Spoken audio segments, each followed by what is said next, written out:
should I have like a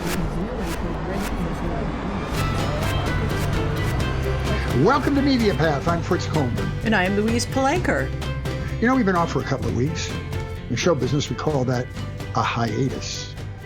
I was with my grandchildren. Weezy was touring the Arctic Circle, photographing melting glaciers, spreading good cheer amongst the Inuits and other Northern European tribes. We'll learn about that in just a couple of seconds. But we're back to providing our public service, which is sharing ways to massage your mind. Ideas from all media, books and films and TV shows and podcasts. Plus, we have fantastic guests. I'm really looking forward to talking to Laurie Jacobson. She's an author of a bunch of fascinating books. If you're a fan of all things show business, as Weezy and I are, you need to own Laurie's whole library. We'll tell you about it in a second. The book we're going to spend most of today talking about is Top of the Mountain, The Beatles at Shea Stadium in 1965, which was a seismic event. I'll mention all the other books and we'll give her proper introduction in a few minutes. Weezy, welcome back. What do you have for us? Well, I took a scenic eclipse cruise to the Arctic, beginning in Oslo, Norway, traveling to Svalbard, the last stop before the North Pole, and then heading towards Scoresbysund, East Greenland, population icebergs, polar bears, and musk ox. We then headed into... I have to say the name of this town. There's a lot of Q's and K's, so be patient with me. We headed into Itaqortamit, one of the most remote settlements on Earth, population 345, and we finished in Iceland before arriving home with a brutal blend of jet lag and COVID. So it was quite an adventure. It was the kind of cruise with a lot of adventurous sort of like, wilderness, wildlife types. And so they wake you up, with an announcement that scares the crap out of your sleep to alert you to there's been a sighting, of a whale or a polar bear. Get up, put on your long underwear and your dry pants and head out to the deck. And, and I'm asleep thinking, like, you can wake me if you see Tom Jones or Paul McCartney. But other than that, I'm sleeping through this polar bear. All right. So, but when I travel, I enjoy blending my media path with my physical path. And so along the way, I read two great books. The first one is called The Frog in the Fjord, and it's by Lorelou Desjardins, about a French woman who moves to Norway. And the second book is called Names for the Sea, and it's by Sarah Moss, and it's about a woman who relocates with her family from Great Britain to Iceland. Both books provide a look at these two marvelous countries through the eyes of a newcomer. They each delve into history, culture, lifestyle, and the unique challenges of finding yourself while finding a way to fit in. And it always complements the journey. And I'm constantly sort of like reciting facts that I've read in my books to those poor souls who find themselves within earshot. So, Fritz, what have you been up to this week? Okay, I have two offerings. The first one is a book. It's called 1861 by Adam Goodhart. This is a read about the year preceding the Civil War. It describes the atmosphere and lists the circumstances, some very little known, that led into the bloodiest battle in American history. It's not the typical Civil War book, which is about bills and battles. This one is more about hearts and minds. It gets inside the heads of decision makers and makes you empathize with the ordinary folks that made hard decisions during this moment of crisis. It starts with the Confederate shelling of Fort Sumter on April 3rd, 1861, which started the 4-Year War. And there's some interesting and little-known details about when and how the first shots were fired. But the real reason why this book really resonated with me was the atmosphere in the country pre-war is very similar to where we find ourselves today. A deep political divide, religious extremism, geographic differences, misinformation, malignant racism. And it all proves what historian John Meacham said in his book, The Soul of America, and that is that this is all familiar territory. We have been here before, and we will survive. Lord, I hope he's right. Great book, 1861.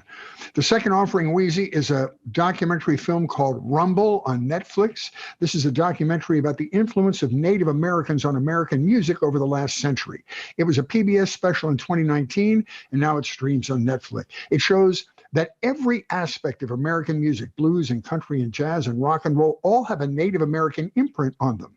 The title Rumble is actually the name of a song by Link Wray, who was a part of the origin story of Native Americans in rock and roll. The film travels back to the Deep South in the 1900s when American Indians blended cultures with the blacks, and the combination gave us a rich gumbo of musical styles. And like the R&B of the Neville Brothers, who were Choctaw Indians, it talks about the big bang of Native influence on rock and roll. Link Wray, who was the inventor of the power chord and invented distorted fuzz tone in rock music. It talks about Jesse Ed Davis, a Native American who was celebrated as one of the greatest guitar players in the history of rock. He played with the Stones and Eric Clapton and George Harrison and John Lennon. It's partially narrated by Robbie Robertson, who played with Bob Dylan before he started the band. He's Canadian, and he's also Mohawk and Cayuga, and he learned to play guitar at the Six Nations Reservation in Canada. It goes on and on about all these wonderful influences and ends at what I think is the pinnacle, Jimi Hendrix, who is part Cherokee. And it goes on to talk about Randy Castillo, one of the great drummers. There is excellent commentary by George Clinton and Taj Mahal and Slash, Jackson Browne, Quincy Jones, Tony Bennett, Iggy Pop, and on and on. It's an eye-opening look at an often overlooked segment of American music history, and that is the Native American influence. Loved it. I would recommend it to you because you were a student of all things music. Oh, absolutely. That sounds absolutely incredible. I will it's check cool. that out for sure. All right. Now I'm so excited to introduce this lady. Laurie Jacobson is a really accomplished author. She's really a leading Hollywood historian, so her books are interesting dives into show business topics. Top of the Mountain is the one we're going to discuss today, the Beatles at Shea Stadium in 1965. She also wrote Dishing Hollywood, which covers 43 Tinseltown scandals with pertinent recipes for each scandal. Where are you going to find that? Hollywood Haunted, 100 Years of Ghostly Goings-On in Hollywood. Hollywood Heartbreak, which was her first book. 75 Years of the History of Hollywood told through the lives and deaths of 31 Hollywood people. And my best title of all, Timmy's in the Well, the John Provost story. John starred as Timmy on the Lassie series. It just happens to be her husband. And her title that I love the best, honest to God, is she calls herself a recovering stand-up comic. She studied with Harvey Lembeck in classes that included Robin Williams and John LaRoquette and John Ritter and some of the best in the business. Laurie, it's so nice to have you today. Hey, Fritz. It's so great to see you again. Yep.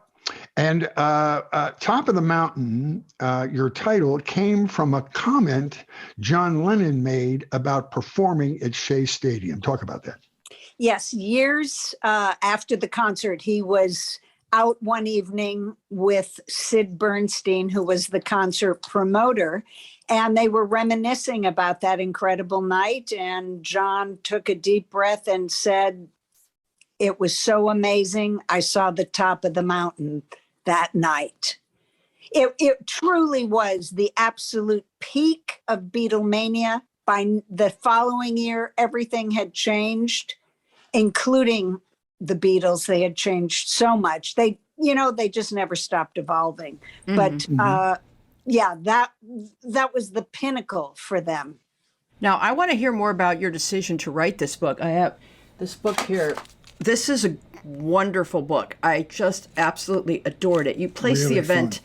In detailed context, time, space, culture, etc. And I'm kind of obsessed with how focused our attention was during this brief window in human history between the dawn of radio and the ultimate fragmentation of curated social and streaming media. I don't think ever again will teenagers or anyone be so focused on four young men.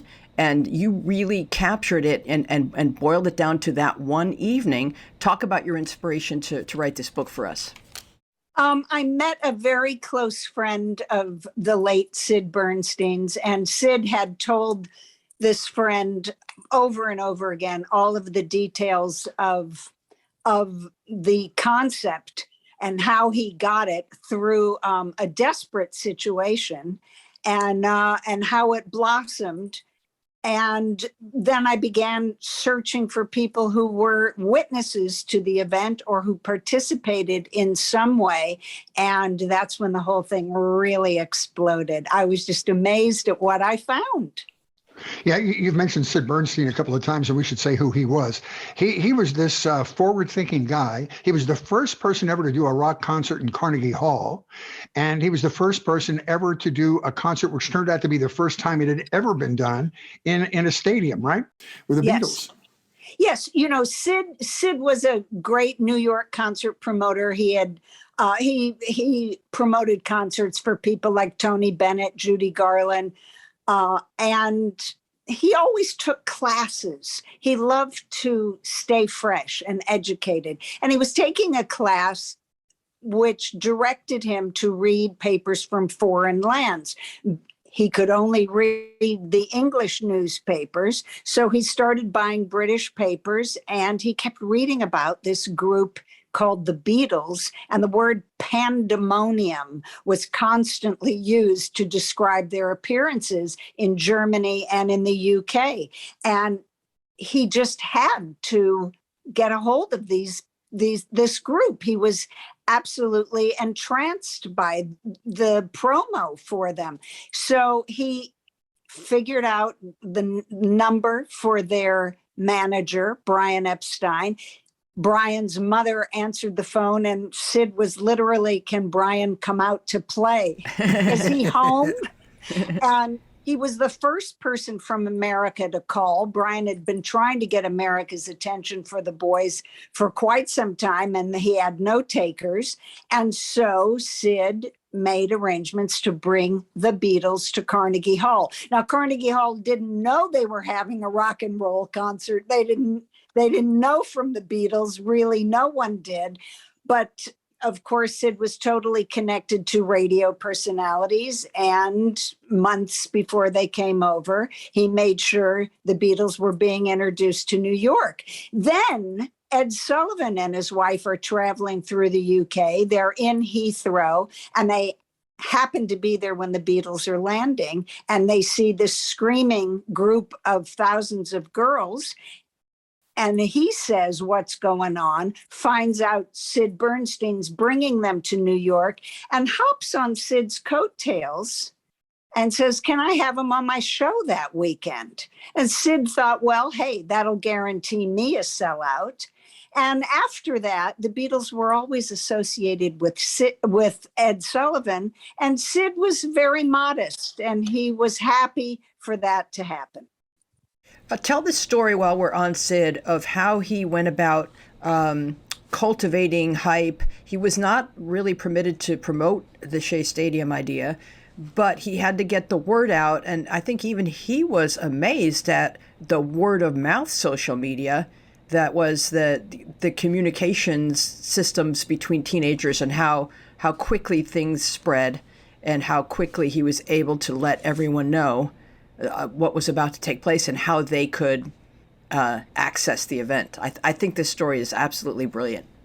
It's my favorite part of the story, Louise, and I have to laugh when you say social media, because there was long distance phone calling where your parents were saying, get off, it's long distance, and letters, okay? So Sid convinces, Brian Epstein was very wary. At this point in 1964, a lot of people still considered the Beatles a passing fad, and Brian thought if they play to a half-empty stadium, that's going to give the naysayers a lot of fodder, and I will not have my boys play to empty seats. Sid guarantees him that he will pay $10 for every empty seat in the house. This at a time when he had planned to charge a top ticket price of $5.50. So Brian says, okay, I'll agree to the concert. I want a $100,000 guarantee, which was so enormous. And I want 50% of that in 3 months. And until you give me 50%, you can't advertise the concert. So Sid says, how am I going to make 50 grand if I can't advertise? And Brian said, well, I didn't say you couldn't tell anybody. So every day, Sid goes to Washington Square Park in New York, and he tells teenagers, I'm bringing the Beatles to Shea. He gets himself a P.O. box. He tells them how much the tickets are. Sid's wife is hysterical. They have a young baby and she's pregnant again. And he's promised Brian Epstein $10 for every empty seat. She's ready to walk. He is depressed. After 3 weeks, he works up enough courage to go to the P.O. box to see if anybody has sent in anything. And guys, he had mail from behind the Iron Curtain. He had rubles, he had yen. Somehow this network of teenagers had spread the word around the world.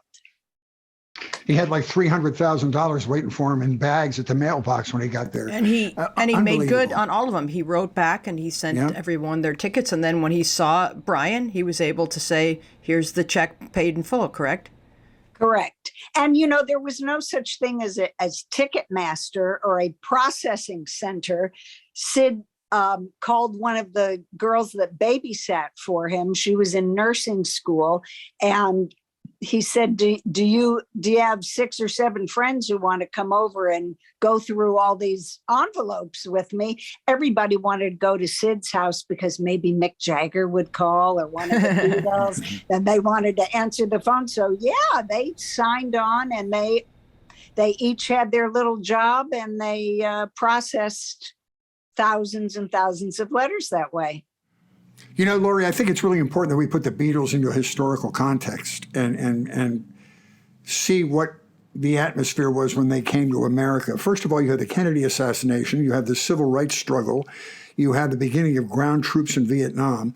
And one of your great interviews, who was the bassist for the Love and Spoonful, Steve Boone, made a really interesting comment. He said, the change in music was going to happen then with or without the Beatles. I thought that was so interesting. There was just this tumult of change within, the folk scene in New York City and jazz and R&B, and it was going to happen with or without the Beatles. They just happened to surf on this enormous wave coming from Britain, which I thought was wonderful. Yes, but the important thing also to remember is that when opportunity knocked, the Beatles were 100% ready. They had already played hundreds of concerts in the UK and in Germany. They played more concerts than some of today's performers play in their entire career. So their style was set, their haircuts were set, their suits were set, and they were ready to go. Ready and for the answered attention. the call. Right. And when you're that tight, anything can go wrong and you recover. You can feel each other's rhythms, figuratively, literally. They had the 10,000 hours in and they were good to go. You could knock them down, they'd get back up and they'd keep playing, which is what Shea was. I mean, they couldn't hear themselves play, but they could look at each other and know that they were playing together. Exactly. They were, nobody could see them. Nobody could hear them. They couldn't hear themselves. Ringo has a quote in there about he knew where they were in the song by the way their butts moved back and forth. Yeah. So I want to hear about how you connected. How did you get the word out that you wanted to talk to people that had been to Shea? Because in your book, you have such a beautiful collection of souls that were touched by that one evening and their presence there. And, as you're reading Laurie's book, it builds and builds and builds to where the reader is actually excited for the show, like I'm going. And that was the experience of reading the book. So I would love to hear about how you were able to collect these stories and then weave them together for us. Well, Facebook was a great place to start. Just asking, was anybody at Shea Stadium? Mm-hmm. And I got a lovely selection of people who never lost their enthusiasm for that night, which was when they talked about it, I could feel the energy and the love. There was no haze of marijuana hanging over Shea Stadium. This was all before that ever happened. It was just the pure joy of being in the same place at the same time with 4 guys they worshiped. And And the Beatles felt that too. They had never felt anything like this. 56,000 people they played to. So to get back to your question, I got wonderful fans. And then I started hearing stories. Two of the future Beatle wives were there, Linda Eastman and Barbara Bach. And Barbara Bach was only there to chaperone her little sister, and her little sister's future husband was there, Joe Walsh of the Eagles. I'm thinking, what are the odds of this? You know, a 16-year-old Mary Louise Streep, who became better known as Meryl Streep, was in the audience. A 9-year-old Whoopi Goldberg was in the audience. Steve Van Zandt was there. The Ronettes were there. Felix Cavaliere. Yes, Felix. I talked to Felix and the Rascals about being there. Sid had just signed them, and he wanted them to see what a real showbiz. Tell the story about Sid, always the promoter. Put the Rascals are coming. The Rascals are coming up on the Shea Stadium advertising board, and Brian Epstein didn't react well to that. Tell that story. No, he did not. He hadn't even thought about the diamond board. The guys at the stadium said, don't waste it. If you have a message you want to send out, and he thought, the Rascals are coming. Yeah, put that up there. The Rascals are coming. And Brian Epstein got to the stadium, took one look at that, and basically said, if that isn't down in 10 seconds, Sid, we're walking. So nobody rides on the coattails of the Beatles or something. That's right, baby. Interesting. Yeah, and talk about, who all was backstage. I kind of love the juxtaposition of Bobby Vinton being there and kind of watching, his crooner career being eclipsed, in real time. Although, of course, he's had a lifetime of success. But still, it was the eras were shifting. Yes, he was delightful. He was one of the big clients for Alan Klein, another promoter and manager. Alan had hoped to wrestle the Beatles away from Brian Epstein, which eventually he wrestled 3 of them away. So Alan brought Bobby and his newest clients, the Rolling Stones, to Shea Stadium that night. It was just Mick and Keith who were there. Bobby and Mick were trying to navigate the stadium and get down inside to the locker rooms where the Beatles were. And he did have a big laugh because some tough New York kids started to hit Mick Jagger. And Mick started running and Bobby started running. And then Bobby said, wait a minute, they're not hitting me. So he walked casually downstairs while Mick made a run for it. And during the concert, Mick leaned over to Sid and said, gee, Sid, do you think the Rolling Stones will ever be able to play a stadium one day? And Sid said, maybe a couple years from now. Brian Epstein's a really complicated person.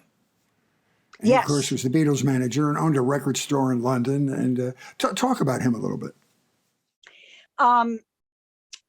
Another gentleman named Dave Glide, who was in one of the opening acts called Sounds Incorporated. Dave and his band had met the Beatles in Hamburg, so they were really good buddies. And when they came back to the UK, George suggested that they sign with Brian Epstein. Now, Dave said that because Brian was not a professional manager, he was the nicest guy in show business. There was the most honest, the kindest. He was a real gentleman, very erudite, very cultured, and he gave a very finished, elegant image.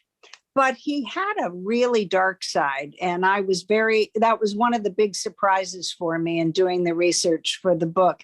He was a gay man living a very closeted life at that time. And sometimes they would be on tour and he would just disappear and join them 2 cities later, a little bit black and blue, picked up some very rough people. I think, my personal opinion is that he had such enormous success at such a young age that I think there was a part of him, perhaps he was ashamed, perhaps he felt he didn't deserve this enormous success that came, but he didn't treat himself very kindly. Mm-hmm.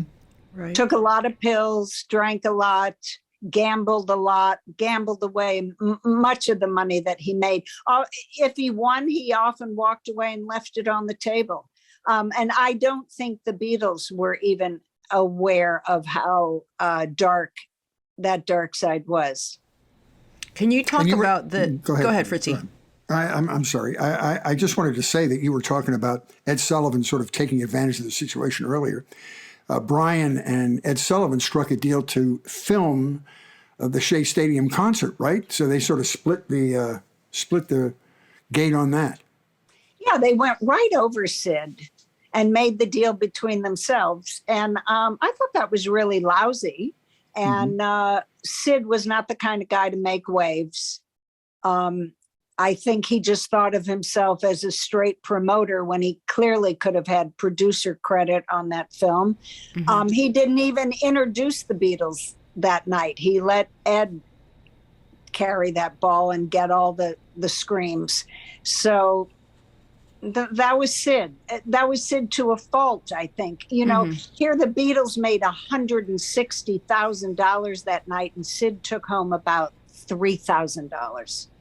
Right. Wow. He was just always erring on the side of grace. Yes. And just creating something that he could take joy in. Yes. My favorite part of the book is the 2 young men who arrive at Shea with their cameras and fake press passes and decide, this ought to be enough to get me as far as it can get me. Let's see. And it's funny how far a camera can get you in spaces, because I've used this technique myself. You just walk up, because everyone wants photographs. And so there's a part of human nature that just says, yes, I don't want to take photographs, but I love knowing that there will be photographs. So let the person with the camera through. So talk about those 2 young men. What chutzpah these guys had. Okay, one guy was 17. He wore his lucky bar mitzvah suit. So if you know anything about bar mitzvahs, he was 13 when he wore it. So the pants were too short. The coat was too tight. He took a business card from his local Baltimore radio station and laminated it, which we all know instantly makes you professional. Complete and he credibility. Had a really nice camera. So when everybody was going up to their seats, he went down into Shea Stadium and he's trying every door down the hallway. They're all locked. And finally, he finds one that's open. He unlocked, he opens it, and it's full of New York City cops. And he thought, if I run, I'm done. So he instantly put on a British accent, walked up to the first cop he saw and said he was a friend of George Harrison's. He'd gotten separated from his group, and George wants me to take pictures out on the field. And I think, we knew so little about British people at that time. They took one look at that suit and the way it fit and thought, yeah, he must be British. And they walked him right out onto the field. He stood between Ed Sullivan, Brian Epstein, and Murray the K, and not one person said, hey, kid, what are you doing here? He took 60 pictures from the edge of the stage, all of which I used in the book, which is so exciting. It kills me that Brian was so worried about security that night. I mean, with a crowd that large, if 10,000 people decided to charge the stage, there would have been pretty much nothing anybody could have done about it. Mm-hmm. They had mounted policemen. They had thousands of policemen lined up. They had wooden horses. And Sid, one of the things Sid had promoted was judo. He brought judo to New York City. So if all else failed, he had 200 judo instructors lined up behind all the policemen. And of course, there were maybe 10 people who tried to make it to the stage and were quickly caught. But other than that, the crowd had nothing but love. And Sid, talking about young kids, had an assistant for his work there at night that he just accepted as sort of an unpaid intern, a young Jeffrey Katzenberg, who went on to be a third of the triumvirate that started DreamWorks, David Geffen and Steven Spielberg, and that was his entree into show business as well. Yeah, it just never ends, the people that were involved there. He was 15 years old, and he was interning for the mayor. So he had his destiny already chosen. He was a real go-getter. Wow. Laurie, I wanted to tell you my Vince Calandra story because oh, sure, I enjoyed reading about Vince and reading his quotes, because when I was an intern and a page at Metro Tape, I worked on the John Davidson talk show, and Vince was the producer. And I was like, let's just say I was a little Jeffrey Katzenberg-esque in that I definitely was pushing beyond the expectations of what what was appropriate for a young page / intern, and kind of just had a lot of opinions and wanted to jump in with ideas. And one time I'm in the kind of like bullpen area, and they're kind of like brainstorming, who would be a good guest, and it's going to be the theme is animals, and I'm like, well, how about Betty White? And from the producer's office, I hear this disembodied voice yelling, "Is that Palanker again? God damn it! I worked on the Sullivan Show for 10 years before I opened my mouth. Shut up!" Wow. And that was Vince. Wow. I'm shocked. But it was the kind of thing that we just laughed because it was Vince, you know. Good. But you kind of take note, like, all right, like I'm a page / intern. I don't book the show, shut up. Yes, point taken. But it the was other a thing, great suggestion. it was, it's just like picturing him like on the Sullivan Show for 10 years before he opens his mouth was adorable enough for me. But the kind of thing he would do backstage, I'm in my page uniform, and I'm on duty as a page, and I worked sometime as an intern with them in the production offices, and then when I was a page, I was on duty as a page, and he'd always go like, Palanker, come here, you got gum? I never had gum, and I would say, Vince, I don't have gum. I don't chew gum. I never have gum. I didn't have gum yesterday, and I'm not going to have gum tomorrow. But that was that was our thing. And I don't know. I haven't seen him since then. That was my first kind of showbiz job, and Vince Calandra was my boss. Wow, that is amazing. Yeah. He's doing great. He's Really? 88. Yeah, he's in So LA. So handsome. Yeah, he had some wonderful stories. And was very much involved in the documentary that was being shot that night. So, yeah, can you talk about that a little bit? Because I was looking for it, and I found it on Vimeo, but it doesn't look like you can get the professional experience. It's almost like you're seeing some sort of kind of lifted version of it that's been posted to Vimeo. But where can people? Is it just available on DVD? I'm not even sure if it is available, and no one is really sure why Apple hasn't done something with that. The only time I was able to see it was when Ron Howard's documentary came out a couple of years ago, the touring years, which the Beatles only toured for 2 years, and they showed the entire Shea Stadium concert, well, just the Beatles, in actually movie theaters. So we got to see it on the big screen, which was amazing.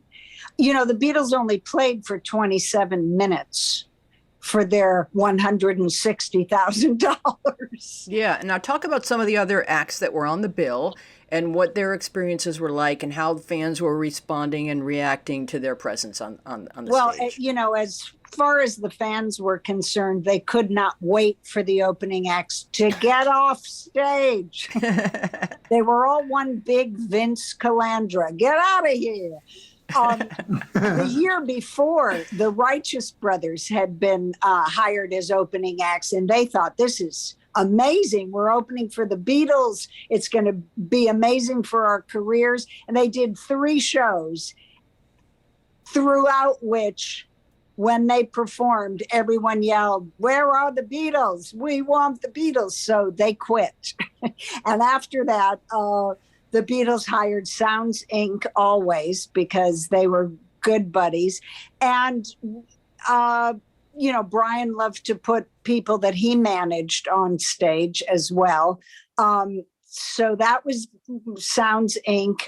The most popular group that performed with them on this tour was Cannibal and the Headhunters. They had a huge hit with Land of a Thousand Dances. East LA boys. Yes, which was also an amazing thing, because boys from East LA weren't getting big breaks like that. They brought Brenda Holloway, who was a big Motown act at the time. They had Jackie DeShannon? No, she wasn't there. She was there the year before. Oh. They had their opening act. The very first one to go out was a group of dancers called the Discotheque Dancers. Now, I'm told there was 5 young women and 1 guy. I'm told by Dave Glide from Sounds Inc. that they always booked a group with lots of girls, so the boys didn't have to look very far to let nature take its course, as they say. So, which it did. All the girls hooked up with somebody, and it just kept things nice and safe for everybody. So we had the Discotheque Dancers. I mean, really, all they did was. And they had King Curtis, a wonderful saxophone player who died young, which is why he's not as well remembered as he should have been. And it was just, and then they had endless disc jockeys and radio personalities. One of them introduced Marvin Gaye, who only waved to everyone from the stage, but did not perform. And in the one picture that I found of him there, he's holding a little movie camera of his own. And I just thought, oh, if only I could find that film. Wow. That must have been amazing. And a pivotal player in all that was Cousin Brucey, the nighttime disc jockey from WABC, who I listened to as a kid. WABC played all the way down in Philadelphia at night. It was a 50,000 watt station, and his most recognizable voice ever. And he was pivotal. I mean, he was right there with him in the hotel and all that stuff. Laurie, talk about, what made me almost feel claustrophobic was the stories of the boys in the Warwick Hotel and what some of the rabid fans did to get inside that hotel, like being on top of the elevator, which I can't imagine a more dangerous thing. Talk about that. I know. What were they thinking? Well, they weren't thinking, clearly. Some had their parents reserve rooms for them so they could be in the hotel. They dressed up as maids to clean the room, pushing big baskets of laundry with more girls inside the laundry. The guys were pretty hip to that. Of course, they had the whole floor in the hotel where all the other bands were staying, and where they could just party their little heads off, which they did. One girl posed as Paul's girlfriend, Jane Asher. She convinced the security enough and looked like Jane Asher enough that she made it to the front desk. And Paul was actually kind of freaked out about it. They sent one of their guys down, and, he knew right away it wasn't Jane. And then she just burst into tears. Please get this photo signed for me. They were desperate. I always looked at them as being sort of the first sort of renegade pushback group from the 60s going against convention in music and everything else. And when they were awarded the MBE, this honor that they gave civilians who had contributed to culture in Great Britain, when they were awarded that to Queen Elizabeth, they sort of were nonplussed about getting that at first, weren't they? Well, I would say that Ringo was thrilled. Mm-hmm. He thought it was fabulous, and I'm pretty sure Paul thought it was pretty fabulous too. George could have cared less, but John hated it. And one of the other big surprises for me in this book was seeing that early the inevitability of their breakup. And I'll start with John. He thought that was ridiculous. He felt like a terrible hypocrite accepting that award. But Brian said, you got to do it. John was, when the Beatles were on tour in '64, they found out that they were playing to segregated audiences in America. And they would have none of that. They refused to go on if that was what was going to happen. Vietnam, as you said, was escalating, and civil rights. And John was adamantly against the war. And then it comes down to Shea, and they have to wear these military style jackets. And John said, I don't want to wear it. Well, you have to, because the other three are wearing theirs. So he said every time something like that happened where he had to do something he didn't want to do, he gave away a little piece of himself. Yeah. So he loved playing music with his bandmates, but he hated being a Beatle. And that's so interesting. Yeah, I was really shocked. And then, while we're leading up to the concert, they're shooting the movie Help. George, there's a scene in an Indian restaurant, and they have musicians in the background playing sitars, and George's head just exploded. What is that music? What is that instrument? And that really was his entree into the world of mysticism and spirituality that he Ravi would Shankar and all that stuff. Yep. And I was going to say, Ringo had the lead really in Help. His acting abilities were discovered during A Hard Day's Night, and he had the lead in Help. John said, I feel like an extra in my own movie. And did they enjoy the movie-making experience?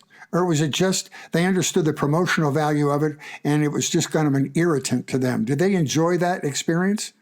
It sounded like it made their lives really hectic. For that period of making Help? Yes. Yeah, it was a bit of an irritant. They were continually pulled away from their families and their girlfriends. They were placed in dangerous situations. They weren't, as John said, it wasn't the four of them like it was in A Hard Day's Night where they were being themselves. They felt it was a silly story. John said later he realized it was sort of the precursor to those Batman-like bam, wow kind of stuff. But at the time, he didn't get it, and he would have much rather been in the studio. Right. And when they stopped touring, that's what they got to do. Yes. And that's that was why they stopped touring. Right. Paul thought touring was the answer to everything. Paul was the showman from the start. Right. Clearly, he loves touring because he's still doing it. Yeah. But and they John said that Paul admitted he was the only one in the group that wanted to be a pop star. Yes. From the very beginning. Yes. Yes, absolutely. And, John and George just wanted to explore the studio. They were getting a lot more creative with sounds and working in different things into their music. And Ringo was still the new guy, and he was just happy to be there. Whatever they wanted to do, he was up for it. Right. Tell us a little bit about some of your other books and what we will find if we discover your author page on Amazon. Well, I'm a Hollywood historian, as you mentioned, and my field of expertise is really scandals and mysteries, because the scandals that celebrities experienced in the 20s and 30s influenced what we saw on the screen and what happened at home. Courtroom proceedings and nudity or not nudity.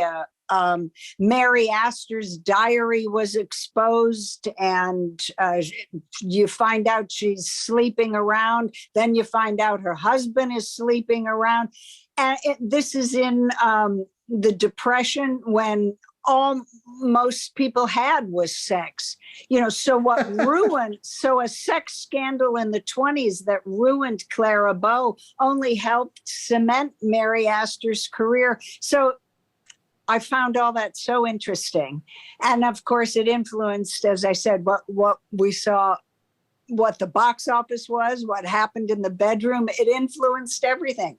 So scandals and mysteries, and many celebrities died untimely deaths or unsolved mysteries. And there were always ghost stories attached to those kind of stories. And then I experienced a ghost at Grauman's Chinese Theater. Oh, yes, I did. Yes, I did. Oh, please tell us more. Well, I was with an historical preservation group called Hollywood Heritage, and we were going to give a tour of Hollywood's grand movie palaces along Hollywood Boulevard. So we were there early one morning, 8 a.m. with a guide. And she was telling us that you could push a button and part of the wall would slide back, and Sid Grauman had a little cocktail area back there for when the stars came to their premieres there. He didn't want to take them back to his office afterward for a drink, so he had this secret party room. It was some wonderful stuff. And we went into the main auditorium. They told me I could go backstage if I wanted to, and I was the only one of 6 stodgy historians who wanted to do that. I looked around, nothing terribly exciting. I rejoined the group, and suddenly the guide said, "This place is so haunted." And we all, without speaking, turned back toward the stage, and the floor to ceiling velvet drape was being grasped like this by someone standing on the stage, and it was shaken very angrily at us. It was the anger that really frightened me. And I uttered the classic phrase, "Do you see what I see?" And then I set a land speed record running for the lobby. I was terrified. Wow. And I later found out, you're going to love this, it's the ghost of a man named Fritz. No. Yes, he used to work at the theater, and he took his life behind the movie screen where I had just been. And I think now that he was letting me know he did not, that was his spot. He picked it, and he didn't like me going back there. Well, I think he made his point. How can I capitalize on this? Yeah. All right. Well, we're going to wrap things up right now, and we really appreciate your being with us. We want everyone to check out this wonderful book and all of your other writings, and I'm going to do some more reading because you've really intrigued me with I love Hollywood ghost stories and scandals. It's just fascinating. So we'll need for you to come back and talk about those books. I would love to. Thank you both so much for the opportunity. I really appreciate it. All right, here come your closing credits. Thank you so much for joining us. We would love to continue this conversation with you on Instagram and Twitter, where we are Media Path Pod. And on Facebook, where our show page is Media Path Podcast, and our Facebook group is Media Path with Fritz and Weezy Podcast Community. You can find full video podcast episodes loaded with bonus visual content on our YouTube channel, Media Path Podcast. You can write to us at mediapathpodcast@gmail.com. If you enjoyed the show, please give us a nice rating on Apple Podcasts and talk about us on social media. You can sign up for our fun and dishy newsletter at mediapathpodcast.com. And we want to thank our wonderful guest, Laurie Jacobson. Our team includes Dina Friedman, John Maddox, Sharon Bellio, Bill Filipiak, Thomas Hubble, Mason Brown, and you. Our theme music is by me and John Maddox. I am Louise Palanker here with Fritz Coleman, and we will see you along the media path.